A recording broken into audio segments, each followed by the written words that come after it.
As a man who comes from the third most dangerous medium-sized town in Lancashire, it's fair to know I know a thing or two about the mean streets. And so today I've decided to test just how hard I am by visiting a match in Germany's most dangerous city.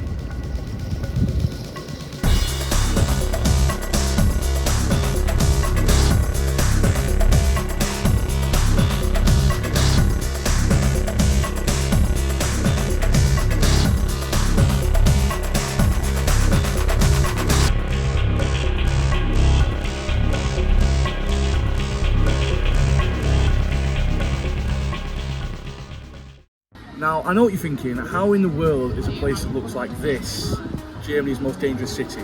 Well, let me explain. So what I've done is I've looked at the statistics for the most crimes committed per 100,000 inhabitants. And with 17,000 crimes committed per 100,000 people, the official most dangerous city in Germany is Schwerin.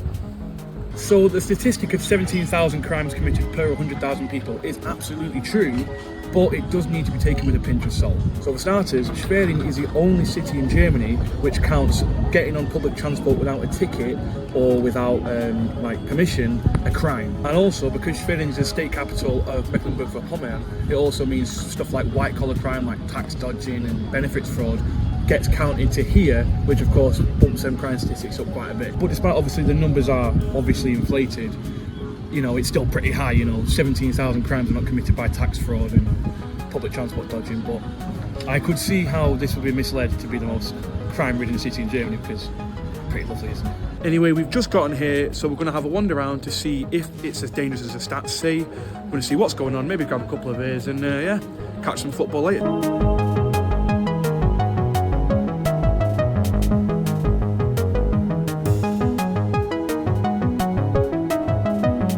Today, I'm not on my own like usual. I actually have a real life friend with me. So Joel, say hello to the ladies and gentlebobs. Hello, bro. Are you excited to be in Schwerin? Yeah, I just got back to Germany today. This was a lovely, spontaneous idea, so looking forward to it. This is lovely, man. Joel, what do you think of this? It's phenomenal. Blown away. You could not believe that we're in. This is the former East. This is the former communist East, where people are not allowed to say what they think. We're not allowed to do anything the state didn't approve. Look, this is in the city centre. There's a tram, there's a building, there's the shopping street, and at the end of the shopping street, that. I would have to say this is probably the most surprised I've been about a place like this. I didn't know anything about it here, apart from there's a castle. But it's lovely. Just remember though, this is technically the most dangerous city in Germany. Maybe there's like duck theft or something. It's looking a bit fucking shifty in. This is fucking beautiful. And we've not even seen the best bit yet. Because we're going to go to the Schwerin the Schloss and we're just sitting down for a beer now.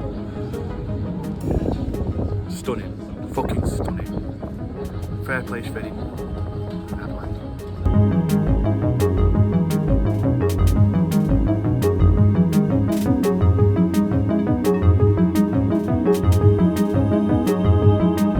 While we're here as well, I thought that I might as well review the beer because we've got Störtebeker, which is from the nearby city of Stralsund, which is another eastern city by the sea. So I thought I'd give their beer a taste.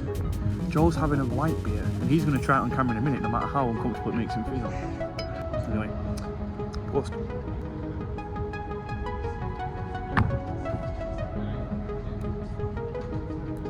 Ooh. Stralsund's Störtebeker is banging. That's getting an 8 out of 10. Now on to Joel's review. Right, Joel, so tell us what you're drinking, man. So I'm drinking the Störtebeker Rauchspitz GNR.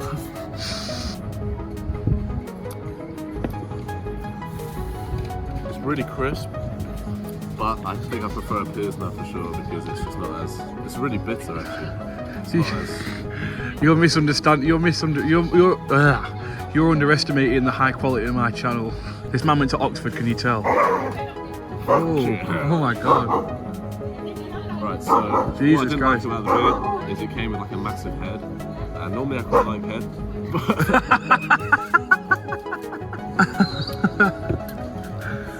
yeah, it's really quite wheaty. It sits on the tongue a bit too long, a bit like some fancy red wine. A bit like the rest of the head earlier. Thanks for that, Phil. So we've had a beer by the lake and we've had a wander around, so we're going to see the main attraction of Schwerin. If you search Schwerin on the internet, it comes up with the Schweriner Schloss, which is a very famous castle, so you might as well go and have a look at it. It's apparently called the... What's the name of the castle in Bavaria? Neuschwanstein. Say it. Neuschwanstein. So apparently it's the that of the north, and the Neuschwanstein, oh my god. Look at it. Fucking hell. Oh, it doesn't come across on camera. Fuck. That's what we're going to go and see. It's a proper hidden gem, this, isn't it? Have you ever even heard of this place? He's half German and he's never even heard of this place. I've lived an hour away from it for like a year. Never heard of it. But it's amazing. Look at that. I thought this would be like a shithole. I thought there'd be nothing here. But yeah, wow. Fuck, man. Schwerin, fair play to you. What a place. Let's go and have a look closer.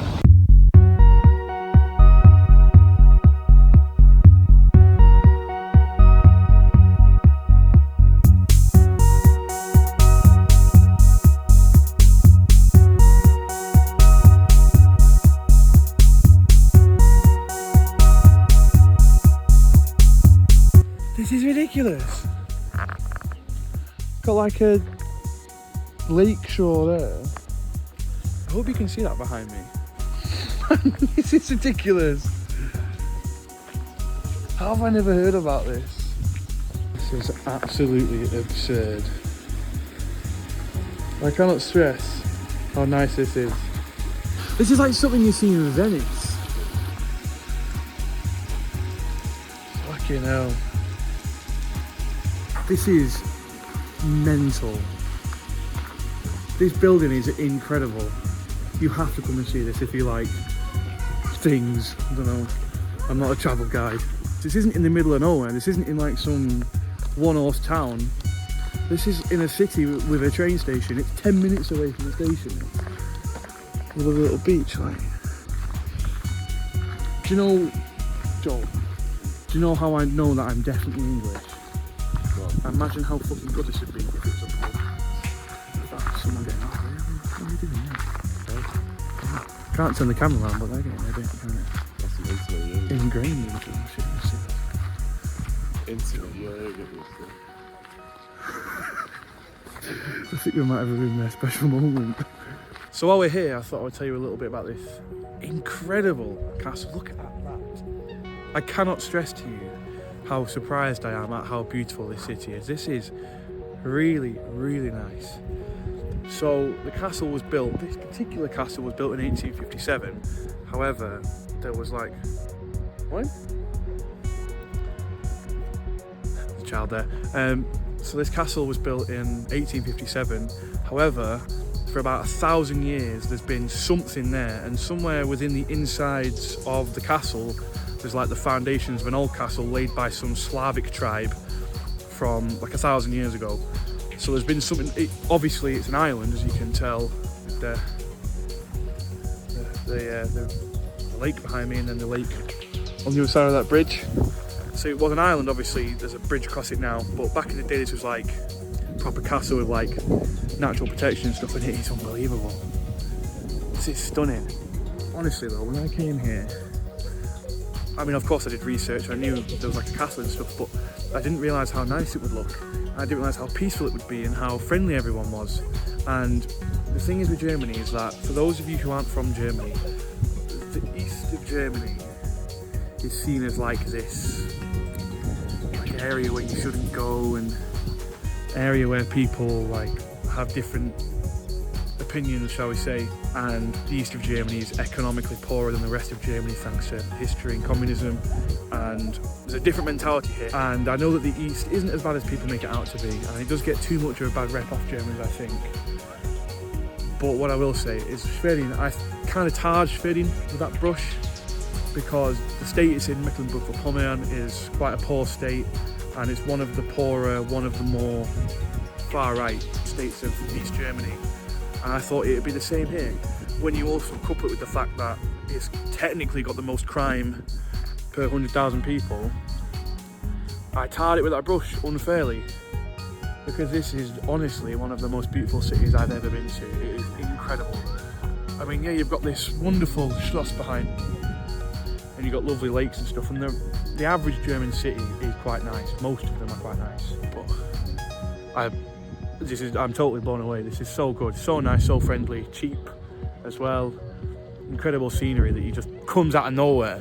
Say a lot of colleagues who I work with at work are northern Germans, and they look down on the east as poor and, you know, politically different and stuff. And while that is true to a point, it is true, it's, you know, it gets a lot of slack, and I don't think it should, because this is one of the gems of Germany that just doesn't get talked. If this was in Bavaria, this would be, you know, this would be like a crown jewel. Anyway, I think now is a better time than ever to have a lovely sit down, crack open a Schwerin beer. Hopefully there's a beer from Schwerin we can have. And I'm going to tell you a little bit more about Dynamo Schwerin, and I'm going to move into football mode, and we're going to look at the football in this area.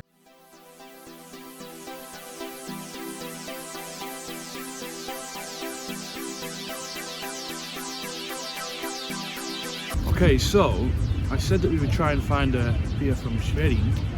I couldn't find a beer from Schwerin, but I found a beer from the state of Mecklenburg-Vorpommern. So I've found Daguna.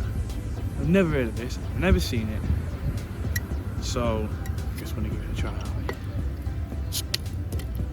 I thought while we're here, the lovely Schwerin Schloss behind me, hopefully you can see it. I thought I'd tell you a little bit about the football we're going to very shortly. We're actually running a little bit late, so it's going to be straight from here to the ground because we're running a tad late. But let's try some Daguna. Oh, that's banging. Try that. Considering it's warm, I think that's quite good.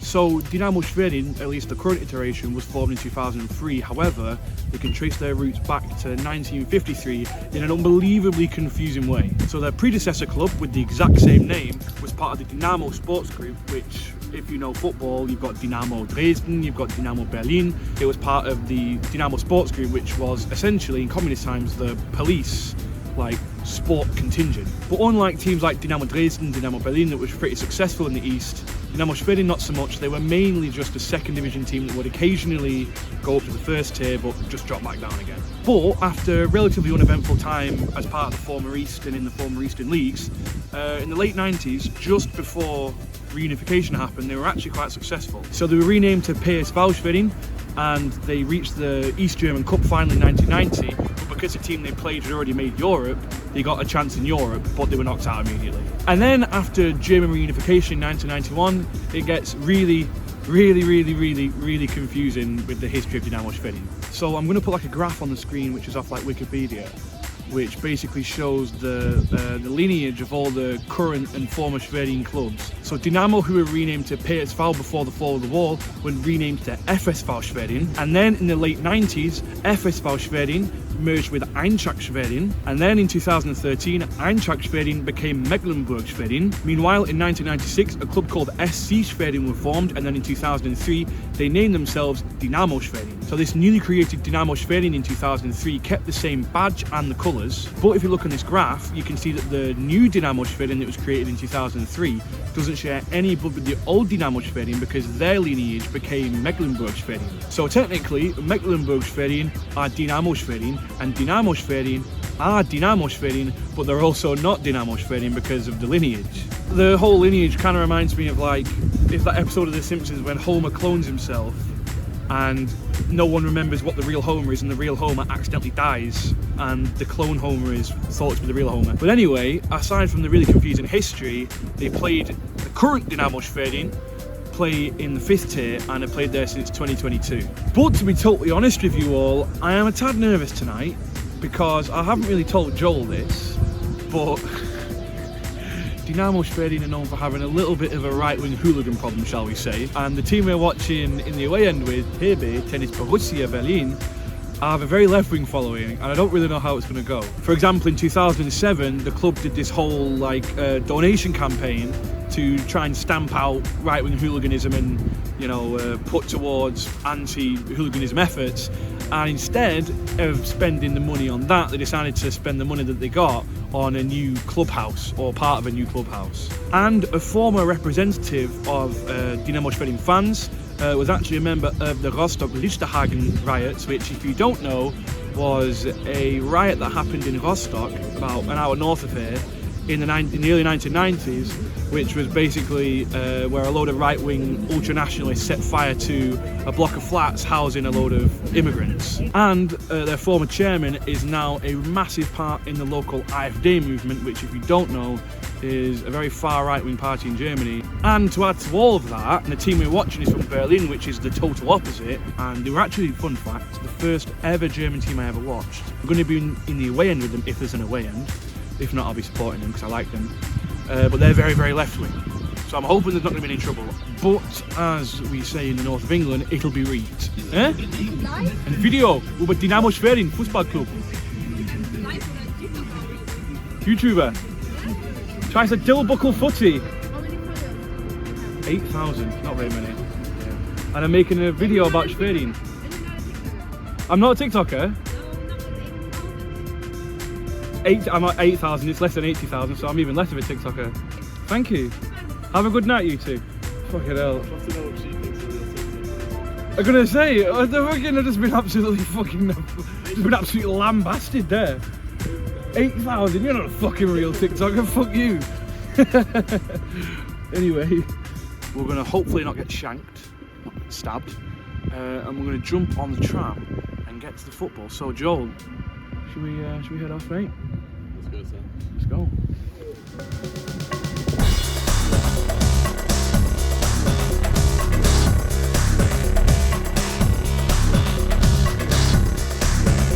Smoking sick. This is the level we're at, isn't it? Okay, so we are in. As I said earlier, we were in the away end with Tennis Borussia, who are quite a loud lot. Singing in English as well, which is good.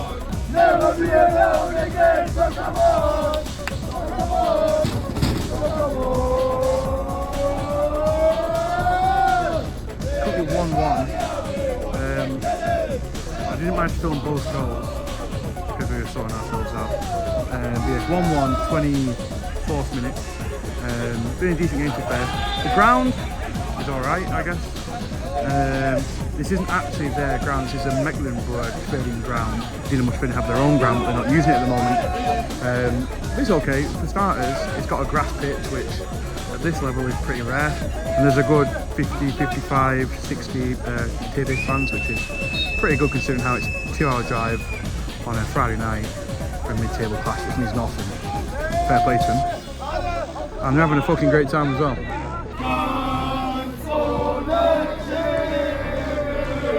Ticket was a little bit dear, €8 for 2 standing in the 5th tier. That's a lot. And the beer we got was warm, hand poured from a bottle, and was $4.50, which again, not ideal really. I've not been over to Dynamo Schwerin, and I don't think I can, because as I said, these two teams have political differences, so they're trying not to mix the fans. This is your 3rd German football game? 4th maybe, yeah. Something like that. So, what are you making of this so far? Pretty good. Like the fans kind of singing along, everyone having a good time. Players, not bad. What do you make of the fans here and over there as well? Well, these fans are much better. I can't even hear those guys over there.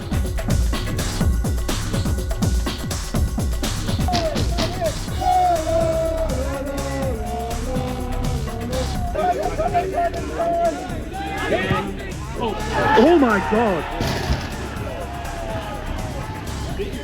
Yeah, I got that on video, what a strike! 40. Spielminute What's the goal? und der SK Dynamo Schwerin mit 2:1 in Führung. Torschütze Marvin Rummel.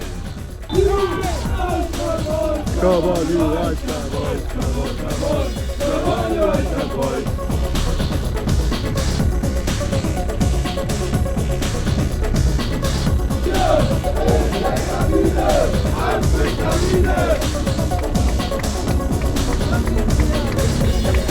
So half time, 2-1 to Dinamo Schwerin. What a strike, by the way. That was an unbelievable goal. Oh no, though, the stadium, it could be better, but I can't really give them too much slack because it isn't their ground. In terms of the Schwerin fans, I can't hear them. There's no chanting, there's no flags, there's no real fan culture here. There's no stickers here, which, if you know German football, you know that it's a big telltale sign of German football culture is stickers and graffiti and stuff. None of that here. As for TB though, there's TB stickers and TB flags and scars everywhere. But obviously we know that they're a very cultured, very kind of well-known club. But yeah, 2-1, decent game, not so great stadium, good TB fans, bad Schwerin fans. Second half is about to start, so we're going to get in, and hopefully there's going to be a decent second half.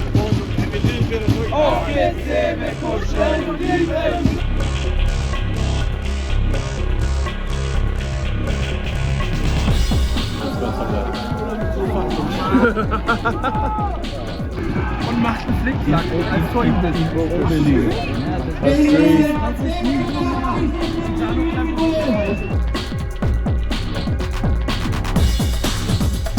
So the game has finished. It ended 4-1 to Dinamo Schwerin. We left at 3-1 just after they scored the third goal because you had to sprint for the last train back to Hamburg. All in all though, the game was decent, I guess, it was okay. But the away end was really fun. You know, there was lots of good laughs going on, and we got some nice chats with some TB fans, and it was fun. The Schwerin fans, however, wasn't really existent. You know, I thought there'd be a little bit more of like a support. I thought there'd be flags. I thought there'd be a bit more chanting. The ground, again, I can't really judge that either because the ground wasn't theirs, and you know, I can't judge them on something that isn't theirs exactly, can I? But for me, from today, the main event was Schwerin. What a place. I knew it'd be nice, but I didn't think just how nice it would be. But also, it felt like a proper place, like it had good transport, and the people were friendly. It had like bars and like nice restaurants, and the sea was lovely, like the Schweriner See and the lakes around and stuff. So beautiful. And the people were all really friendly as well. We got speaking to some of them, and I guess it just shows that, you know, whatever opinions you might have of the East as a German, it's a little bit misfounded, I think. Of course, I know the East has got its problems and stuff, but it's a place that I've wanted to go for quite a while. It's a place that I've been interested about because it's been so close to Hamburg, but I've never been, and I'm so glad I went, and I'd love to go again. It's probably the most beautiful place I've been on my ground hopping travels. And it was definitely the most unexpected place I've ever been on my travels as well. But yeah, so we're on the train home now. We're going to go for a few beers in Hamburg, so I'm going to end the video here. But thank you very much for watching. Please like and subscribe so I can do more stuff like this. I really appreciate you watching the video, and I will see you on the next one. Tschüss.